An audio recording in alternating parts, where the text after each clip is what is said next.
안녕하세요. 저는 두 아이를 키우고 있는 40대 엄마입니다. 이곳에서 많은 사연들을 접하면서 세상에 이런 일들도 있구나 생각하고 있었는데요. 최근 저에게도 그런 일들이 발생했습니다. 저는 늦은 나이에 결혼을 했습니다. 남편과는 30대 때 맞선으로 만나게 되었어요. 처음에는 남편이 크게 마음에 든 것은 아니었지만 대화를 나눠보니 저와도 잘 맞을 것 같다 생각이 들었었죠. 남편과 연애를 시작하고 나서 저는 3개월 만에 결혼을 하게 되었습니다. 늦은 나이에 결혼을 하다 보니 좀 서둘러서 결혼을 하게 되었죠. 결혼을 하고 나서 크게 문제가 있었던 것은 아니지만 시댁 식구들과는 잘 맞지 않았습니다. 특히나 남편의 형수와는 맞는 부분들이 별로 없었어요. 저는 결혼을 하면서 시댁에 들어가 살았었는데요. 그때마다 트러블이 있었던 것은 아주버님의 아내였습니다. 동서, 어제 내가 입었던 옷 벌써 세탁했어? 네, 왜 그러세요? 아니, 내가 말도 안 했는데 왜 옷을 빨았어? 오늘 입으려고 했단 말이야. 아니, 빨래통에 넣어두셨길래 세탁했죠. 오늘 입으실 거였으면 밖에 두셨어야죠. 아, 그래도 한번 물어는 봐야지. 내가 이거 자주 입는 거 알지 않아? 그냥 세탁기에 넣어버리면 어떻게 해? 형님은 성실하게 집안일을 해도 나에게 불만이었고 그렇지 않았을 때에는 게으르다며 이야기를 하기 바빴어요. 그렇지만 아주버님 회사에서 일을 하고 있었던 형님은 집안일은 하나도 손을 대지 않았습니다. 심지어 자신이 먹었던 그릇조차 치우지 않았고 오히려 제가 그것을 보고 치우지 않으면 저에게 뭐라고 이야기를 하곤 했습니다. 아니, 내가 이거 먹은 지가 언젠데 아직도 안 치웠어? 형님, 그래도 자기가 먹은 건 자기가 치워야죠. 이건 저희 돌쟁이 아이도 크면 다 알아요. 동서, 집에 있으면서 이런 것도 안 하려고? 어머님이 불쌍해서 걷어준 건데 집안일은 알아서 잘해야지. 근데 나보고 이것까지 다 치우라 이야기를 하는 거야? 양심도 없네. 형님, 저희 돈 없어서 합가한 거 아니에요. 어머님도 연세가 많으시니까 모시려고 합가한 거라고요. 아니, 누가 합가하래? 어머님 아직 건강한데 무슨 소리야. 동서 너무 뻔뻔하다. 아무튼 앞으로 집안일 좀 잘해. 결혼 전 남편의 말로는 형님은 자신에게 크게 관심이 없는 편이라고 했어요. 그런데 형님은 그동안 관심이 없었던 사이와는 다르게 마치 절친했던 하나밖에 없는 시동생을 빼앗은 사람처럼 저를 대하기 시작했습니다. 저는 그런 형님의 태도가 황당하고 어이가 없었지만 그래도 저는 형님에게 못되게 대하지는 않았어요. 동서, 너무 우리 시동생한테 무관심한 거 아니야? 서방님이 요즘 빼빼 마른 것 같네. 어머님이 뭐라고 안 한다고 지금 대충 살림하는 거야? 형님, 남편이 어디가 말랐어요. 결혼하고 살쪘다면서 요즘 운동하던데요? 아니, 몸이 약해지니까 운동하지. 동서, 어머님 밥도 좀 신경 써. 어머님이 아무리 나이가 많아도 여러 가지 드셔야지. 그렇게 대충 밥상 차리면 금방 가라는 것밖에 더 있겠어? 어머님, 제가 삼시세끼 다 잘 챙겨드리고 있어요. 거기다가 간식까지 드리는데 어떻게 더 챙겨드릴까요? 아니, 자주 챙겨드리라는 게 아니라 양보다 질을 더 신경 쓰라는 거지. 암튼 알았어. 형님은 저희가 결혼할 때만 하더라도 맞벌이로 겨우겨우 생활을 하고 있던 상황이었어요. 아주버님이 밖에서 나돌고 사업을 한다면서 이리저리 벌려놓은 일들이 많다 보니 생활이 제대로 이어지지 않았다고 하더라고요. 그러다가 아주버님이 정신을 차리고 일을 시작하게 되었고, 그게 정말 잘 되어서 한 달에도 직장인 월급의 몇 배만큼이나 벌어들일 정도가 되었습니다. 그러다 보니 형님의 콧대는 날이 갈수록 더욱더 높아지기 시작했습니다. 동서, 요즘 좀 힘들어? 아휴, 어머님한테 고기 좀 자주 사 먹이지 그랬어. 왜? 돈이 모자라? 말을 해야지. 돈 필요하면 언제든지 이야기하라니까. 우리 남편 요즘 사업도 잘 되고 좋더라고. 이게 다 나랑 결혼한 덕분이지. 네, 좋으시겠네요. 안 그래도 형님한테 물어보려고 했는데 저희 지금 사정이 안 좋아서요. 형님이 좀 집에 신경 좀 써주면 좋을 것 같아요. 그래? 아유, 우리 집은 맏며느리 없으면 안 된다니까. 형님은 계속해서 우리 앞에서 잘난 척을 했어요. 남편은 그런 형님의 태도에 콧방귀도 끼지 않았고 저 역시 관심이 없었답니다. 그도 그럴 것이 형님은 맏며느리라서 고생했다고 말했지만 남편의 말로는 결혼 이후 엄마에게 잘해준 적이 없다고 하더라고요. 아주버님, 일이 요즘 잘 되는 모양이야. 왜? 형수님이 자랑하지? 아니, 형님이 계속 이야기하더라고. 일이 잘 된다고. 그러면서 형님이 어머님 잘 챙기라면서 이야기를 하는데 참나. 아니, 그런 이야기를 해? 아니, 자기가 잘할 것이지. 왜 당신한테 그런데? 그래도 형님은 어머님한테 살갑게 잘하잖아. 잘하기는? 남보다 못한 사이였지. 내가 엄마 모시고 살겠다고 하니까 망정이지. 형수님은 엄마랑 같이 살 생각도 없고 그렇다고 나이 먹고 아픈 놈을 한번 들여다본 적도 없었지. 뭐 형수님만 그래? 형도 마찬가지지. 엄마가 그렇게 젊을 때 도와줬는데 그 생각은 하지도 않고. 남편의 말로는 형님 내외는 어머님에게 전혀 관심이 없었던 부부라고 했어요. 그러다가 저희가 어머님과 합가를 하겠다며 결혼을 하고 난 이후로 더욱 저를 탐탁치 않게 생각을 했던 것이죠. 거기다 저희는 형님 부부의 행동에 전혀 관심이 없었고 신경도 쓰지 않았어요. 그런데 오히려 관심을 두지 않자 형님은 더 관심을 받으려고 매번 만날 때마다 얼마나 사업이 잘 진행되고 있는지를 얘기하곤 했습니다. 아주버님의 사업이 잘 되고 나서 집안에 간섭하는 일이 줄어들다 보니 사실 자랑을 하는 것은 얼마든지 들어줄 수 있다고 생각을 했어요. 아주버님의 사업이 잘 되기 시작하면서 그쪽으로 좀 더 신경을 썼기 때문이었어요. 그렇게 아주버님의 사업이 잘 되기 시작한 초기에는 별다른 트러블 없이 지나가게 되었습니다. 그러던 중 남편이 직장에서 퇴직을 하게 되었어요. 회사 사정이 어려워지게 되면서 명예퇴직으로 남편은 40대에 직장을 그만두게 되었습니다. 여러 곳에 취업을 알아보기도 했지만 받아들여주는 곳을 찾기가 어려웠어요. 남편의 자신감은 날이 갈수록 떨어졌고 남편은 극심한 우울증에 시달리게 되었습니다. 이와 동시에 시모의 건강도 점점 나빠지게 되었어요. 이 모든 상황에 아주버님과 형님은 제 탓이라 이야기를 했어요. 동서, 서방님 아직 우울하시대? 아니 좀 쉬면 어때서 그래? 동서가 서방님한테 막 뭐라 한 거 아니야? 형님, 제가 뭐라고 그래요.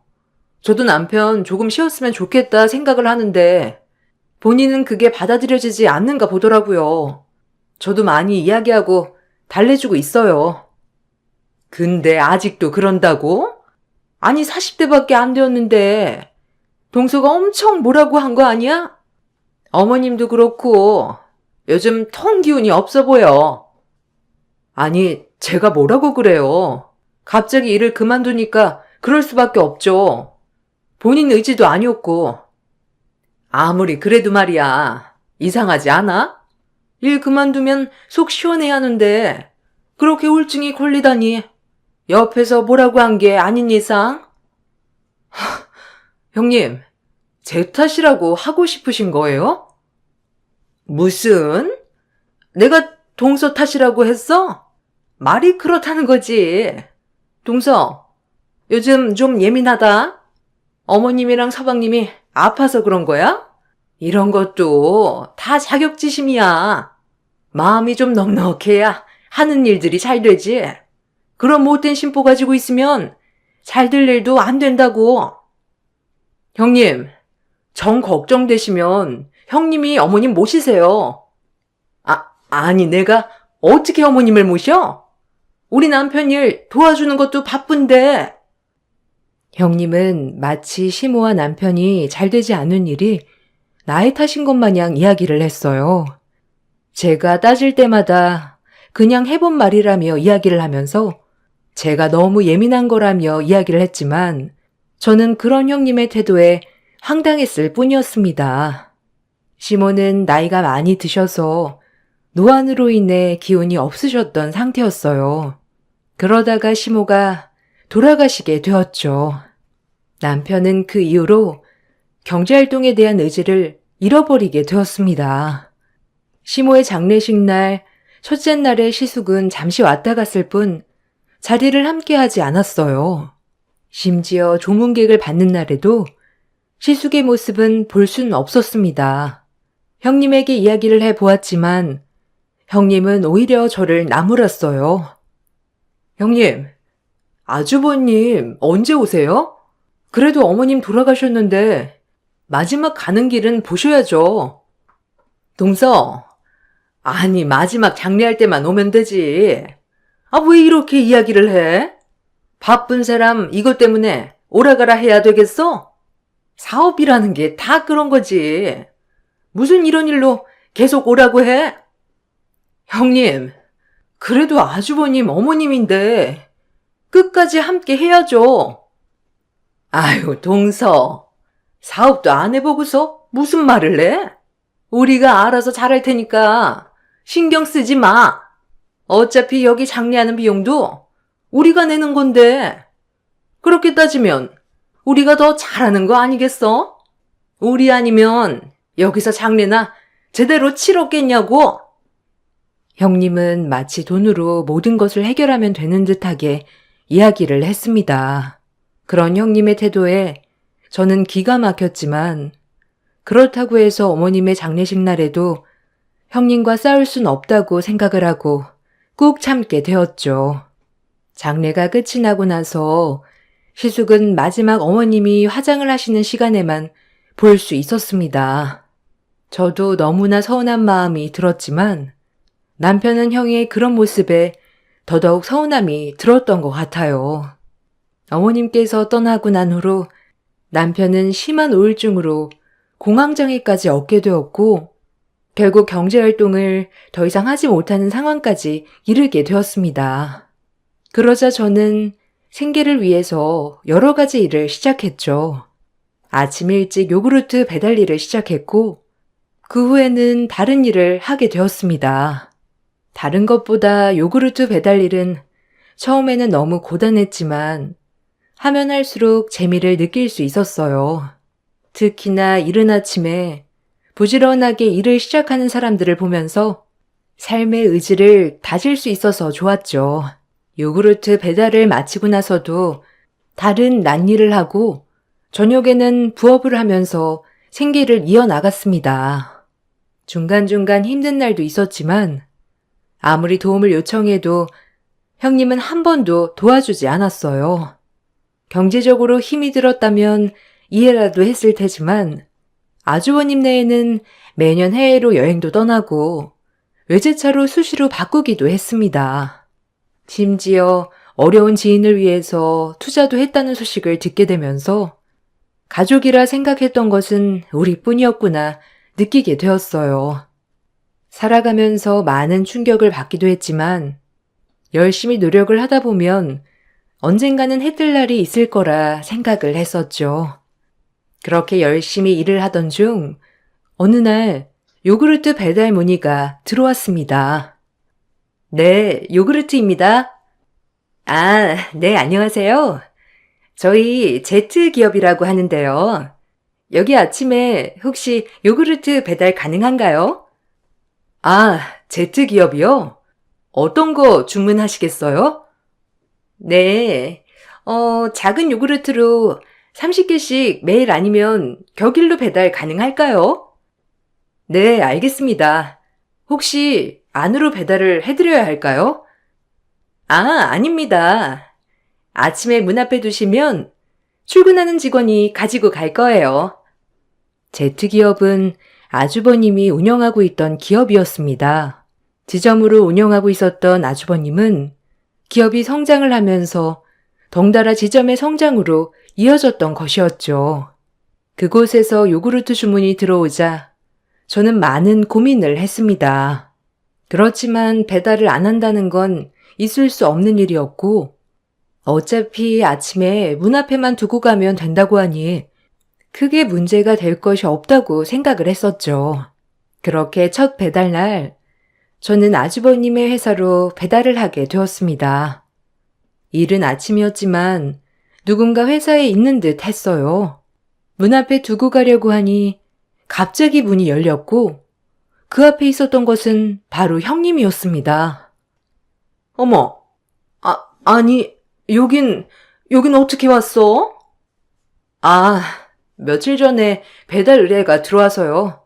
문 앞에 두고 가려고 했어요. 아, 참나. 지금 우리한테 시위하려고 온 거야? 네? 형님, 그런 게 아니라요. 배달 의뢰가 온 거라 저도 그냥 온 거예요.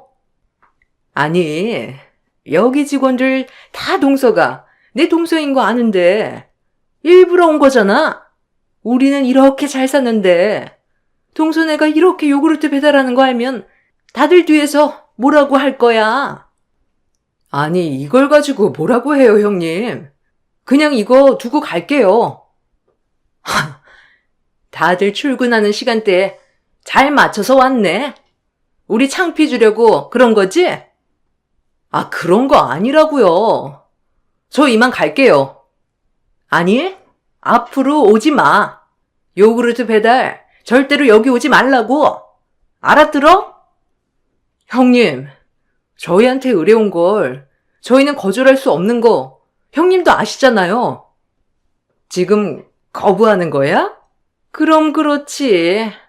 역시 우리 창피 주려고 그런 거지? 아유, 당장 여기서 꺼지고 다신 여기 오지 마. 형님은 문 앞에 서 있는 저에게 구두발로 발길질을 하면서 당장 사라지라고 소리를 질렀습니다. 그런 형님의 모습에 왜 저렇게까지 할까 당황스럽기도 했지만 화가 너무나 나더라고요. 얼마 뒤 형님이 다급하게 저를 내쫓았던 이유를 알게 되었습니다. 누군가 계단을 올라와 놀라운 얼굴로 저희를 보고 있었기 때문이었어요. 당신 지금 뭐 하는 거야? 아니, 요구르트 안 받는데 갑자기 놓고 가서요. 죄송합니다, 회장님. 잠시 뭔가 착오가 있었나 봅니다. 일하면 그럴 수 있는 거지. 이 이른 아침부터 소란인가요? 죄송합니다. 일단 안으로 들어가시죠. 아주버님과 함께 오신 분은 아주버님의 지사 회장이었던 자회사 대표였습니다. 형님과 큰 소리를 오고 가는 것을 보고 아주버님은 당황한 얼굴로 올라오셨더라고요.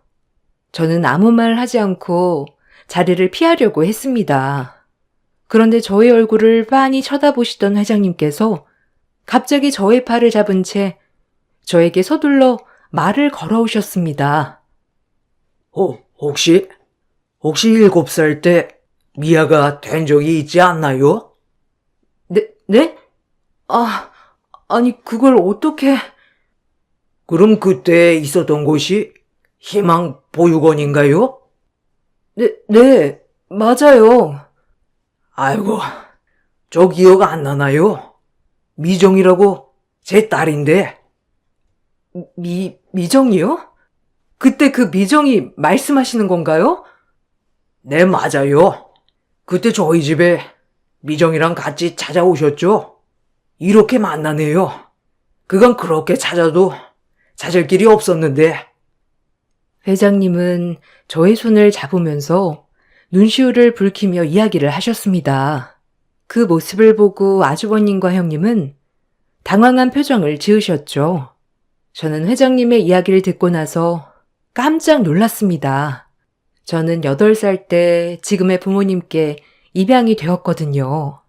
7살 때 사고로 인해서 미아가 되었던 저는 부모에 대한 기억을 모두 잃은 상황이었습니다. 그대로 보육원으로 옮겨지게 되었죠. 생활을 하면서 여러 친구들이 들어왔지만 쉽게 친해질 수는 없었어요. 여러 친구들 중에서도 유일하게 친하게 지냈던 친구가 바로 미정이라는 친구였습니다. 그 친구는 보육원에 들어온 이후로 선생님들과 단 한마디도 하지 않았어요. 물론 친구들과도 이야기를 하지 않았었죠. 그렇지만 미정이는 저에게 자신의 비밀을 모두 털어놓았습니다. 너 왜 여기까지 오게 되었어? 나는 사실 왜 여기 왔는지 기억이 안 나. 선생님이 내가 기억을 찾으면 엄마 아빠한테로 갈 수 있대. 넌 다시 돌아가고 싶어? 왜? 엄마 아빠 만나면 좋은 거 아니야? 난 다시 가고 싶지 않아. 난 그곳이 너무 끔찍했어. 너 엄마 아빠 기억이 나? 왜 선생님한테 이야기하지 않았어? 난 거기서 미움받았어. 내가 뭐래도 엄마 아빠는 내 편이 되지 않았거든. 다시 돌아가도 똑같을 거야. 그냥 여기서 새로운 엄마 아빠 만나는 게 나을 것 같아. 왜 그렇게 생각해? 그래도 엄마 아빠랑 같이 있으면 좋은 거 아니야? 아니, 우리 집에는 할머니가 있는데 그 할머니는 나를 너무 미워해. 미정이는 저에게 놀라운 이야기를 해 주었어요. 할머니는 아들을 원하셨는지 미정이에게 매우 냉정하게 대하셨고 여자라서 쓸모가 없다는 이야기도 했다고 하셨죠.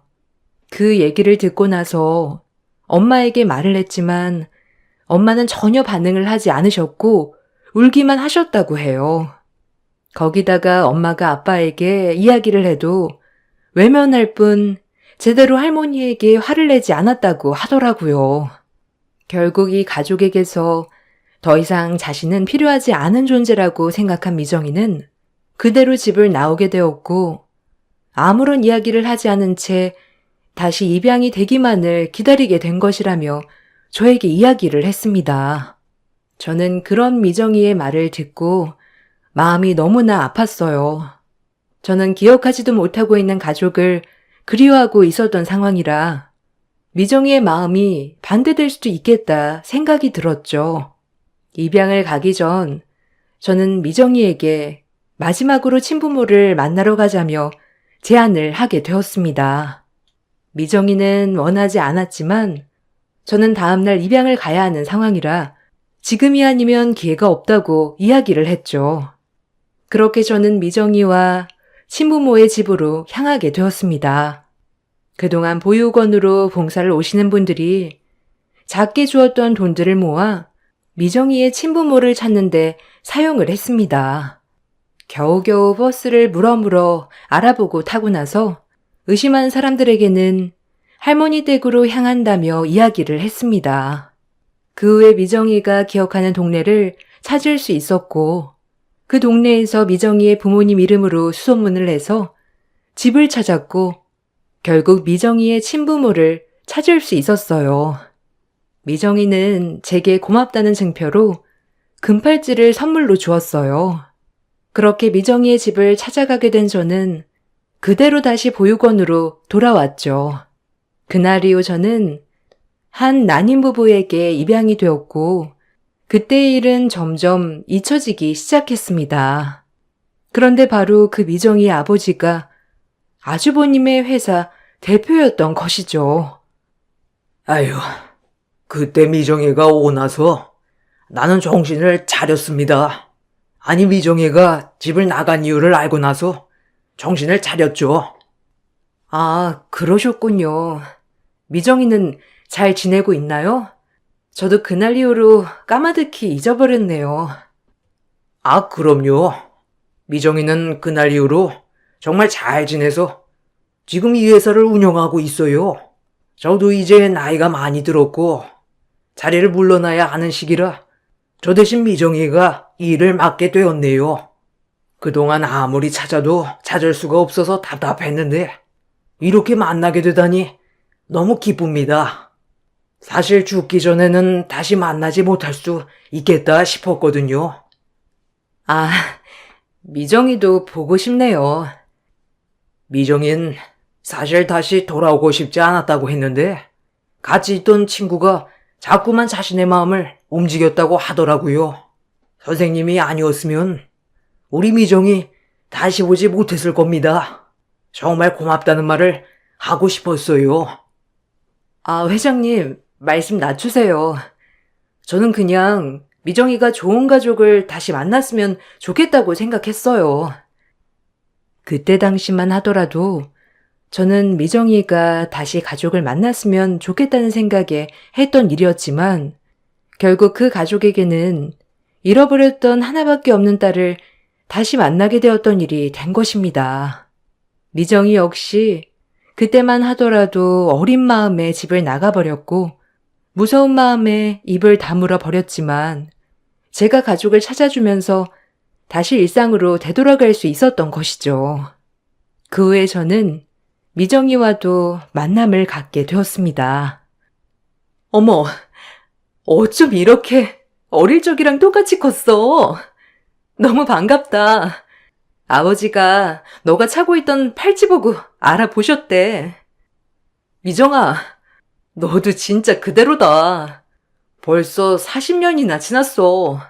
그런데 이렇게 그대로라니 너무 놀랍네. 난 종종 그 팔찌 차고 다녔지. 넌 어떻게 지냈어? 정말 세월 빠르다. 우리 그때 진짜 어렸는데 너 덕분에 나 다시 가족을 만났고 행복하게 잘 지낼 수 있었어. 너는 어떻게 지냈어?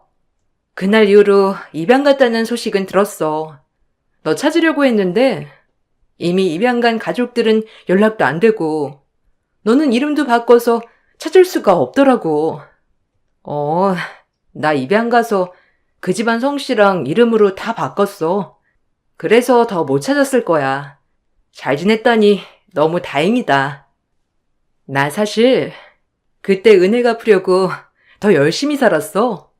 솔직히 나는 가족을 기억하고 있었지만 너는 아무런 기억이 없어서 슬퍼했잖아.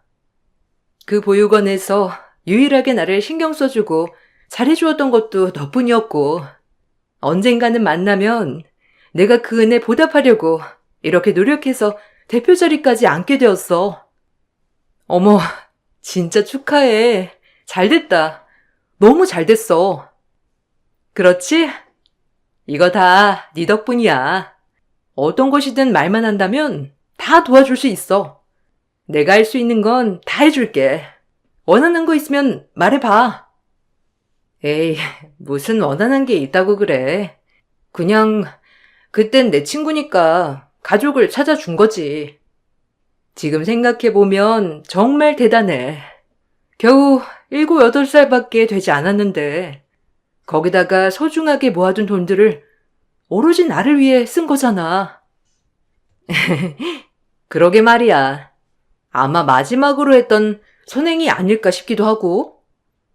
그렇게 큰 일을 했는데 내가 그 은혜 갚아줘야지. 뭐든 이야기해봐. 아참, 그러고 보니까 아빠가 그날 회사에 갔을 때 무슨 일 있었다며? 거기 대표랑 아는 사이야? 아, 사실 거기 대표 우리 아주버님이야. 요구르트 배달하러 갔는데 잠깐 일이 있었어. 아, 아빠 말로는 좀 소란이 있었다고 하던데? 싸운 거야? 싸우기보다는 아무래도 내가 가족인데 요구르트 배달을 간다는 게 좀 신경 쓰였나 보더라고. 미정이는 저의 이야기를 듣고 한참을 생각하다 갑자기 한 가지 제안을 했습니다. 저는 그 제안을 듣고 나서 고민을 하게 되었죠. 그렇지만 미정이는 저에게 꼭 은혜를 갚고 싶다면서 거절하지 말아달라고 이야기를 했습니다. 미정이가 저에게 한 제안은 바로 아주버님이 있던 자리에 대표직을 저에게 넘긴다는 것이었어요. 사실 아주버님은 사업 운영에 있어서 지점 대표이긴 했지만 그 이후 지부장 자리가 있었어요. 지부장 자리에 있었던 사람이 이번에 나이가 들면서 은퇴를 하게 되었고 공석이 된 상황이었죠. 이번에 회장님이 직접 아주버님 업체로 향하게 되었던 건 역시 아주버님에게 지부장 자리를 주기 위해서였지만 저를 만나게 되면서 다음으로 미뤄지게 된 것이었습니다. 저와의 다툼을 듣고 난 후에는 저를 위해서 그 지부장 자리를 저에게 주겠다고 제안을 하게 된 것이었죠. 처음에는 저도 거절을 했지만 계속된 권유로 받아들이게 되었습니다. 아마 저도 한편으로는 아주버님과 형님에게 보여주고 싶었던 것이 있었던 것 같아요. 지부장 자리를 받아들이고 나서 처음 지점을 돌게 되었던 날, 저를 본 아주버님과 형님의 얼굴은 새하얗게 질리고 말았습니다.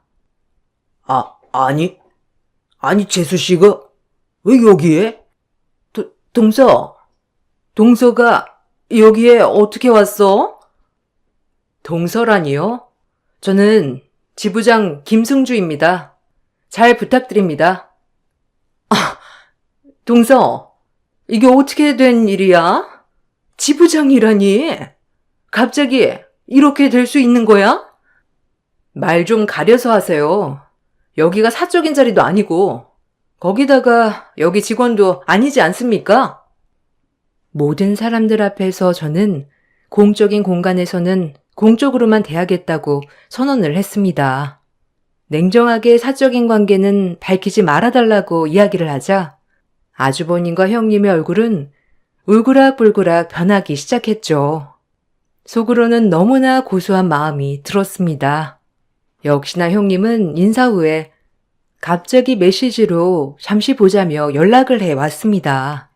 저는 당당하게 형님을 맞이했습니다. 동서, 아니 이게 뭐 하는 짓이야? 지부장이라니. 지금 이게 말이나 돼? 여기서 일을 해봤던 것도 아니고 이게 얼마나 잘못된 건지 알기나 해? 뭐가 잘못되었죠? 그러면 직원도 아닌 형님이 여기에 자꾸 오는 건 말이 되는 거고요?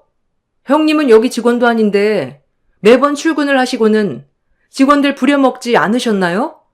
그런 제가 너무한 걸까요? 아니면 형님이 너무하신 걸까요? 아니, 내가 부려먹긴 뭘 부려먹어?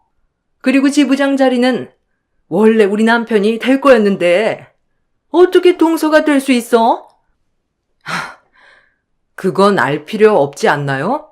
조사를 해보니 아주버님 그동안 뒷돈을 여러 번 받으셨더라고요. 이거 다 증거 있는데 말씀드릴까요? 뭐? 뒷돈이라고? 우리 남편은 그런 거 할 줄 몰라. 무슨 소리를 하는 거야? 더 이상 직원이 아니신 분이랑 이야기할 필요는 없으니 나가주세요. 그리고 다시는 용건 없이 여기 오지 않으셨으면 좋겠습니다. 뭐라고? 황당한 얼굴을 하고 있는 형님을 밖으로 내보내고 나서 저는 시숙의 지금까지의 일에 대해서 다시 살펴보게 되었어요.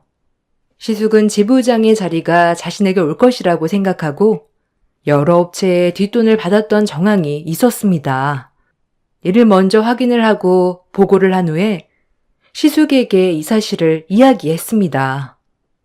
재수 씨, 이거 너무한 거 아니에요? 아무리 그래도 가족인데 이런 치부를 좀 덮어줄 수 있는 거 아니냐고? 아주버님, 사건이 커도 너무 크잖아요. 거기다가 아직 지부장이 된 것도 아닌데 업체 측에서 이런 뒷돈을 받았으면 이후에 운영에도 지장을 받을 수밖에 없다는 거 아시지 않나요? 그래서 내가 지부장이 되어야 한다는 거였잖아요. 재수 씨가 지부장이 되면서 모든 일이 다 꼬였다고. 아주버님, 이건 제 탓이 아니고 아주버님이 더럽게 일한 탓 아닌가요? 뭐? 더럽게 일해? 사업 운영 한 번도 안 해본 주제에? 아는 사람 덕 봐서 지부장 되어놓고서는 그딴 말을 짓거려? 네, 어디 한번 두고 보세요. 어떻게 제가 운영하는지. 아주버님과 형님은 제가 낙하산으로 지부장이 되었다는 점에 분노했고, 다른 지점의 이 사실을 이야기하면서 제 직위를 끌어내리고자 갖은 노력을 다했습니다. 그렇지만 저는 지부장이 된 이후에 열심히 노력을 했고, 신제품 출시에도 적극적으로 노력을 했습니다. 처음에는 좋지 않은 여론들이 많았지만 회사 발전을 위해서 노력을 한 끝에 결국 매출로 이어지게 되었고, 그러다 보니 다른 지점의 대표들에게도 인정을 받게 되었습니다. 그동안 밤낮으로 여러 일을 가리지 않고 했던 것이 저에게는 좋은 자양분이 되었던 것이죠.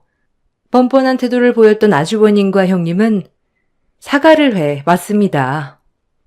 동서, 내가 미안해.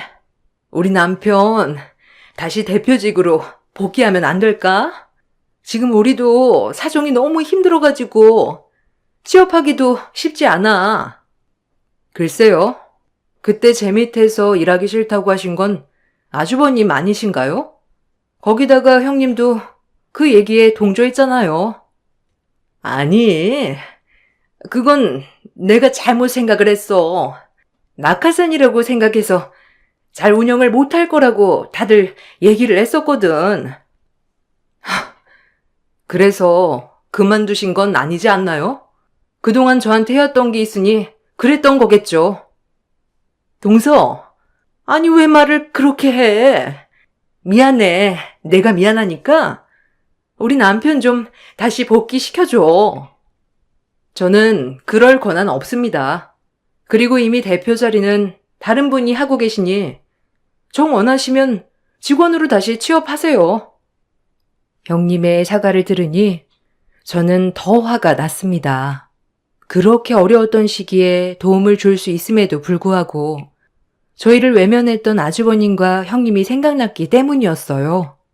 당장 아이들이 먹을 밥값도 없어서 쩔쩔매던 그 시기에 형님과 아주버님은 호화로운 생활을 즐기고 있었기 때문에 그때 생각으로 저는 용서해 줄 수 없었습니다. 그렇게 저는 더 독한 마음을 먹고 회사 생활을 이어나갔고, 업계에서는 전국에서도 판매율이 높은 지점들을 보유하고 있습니다.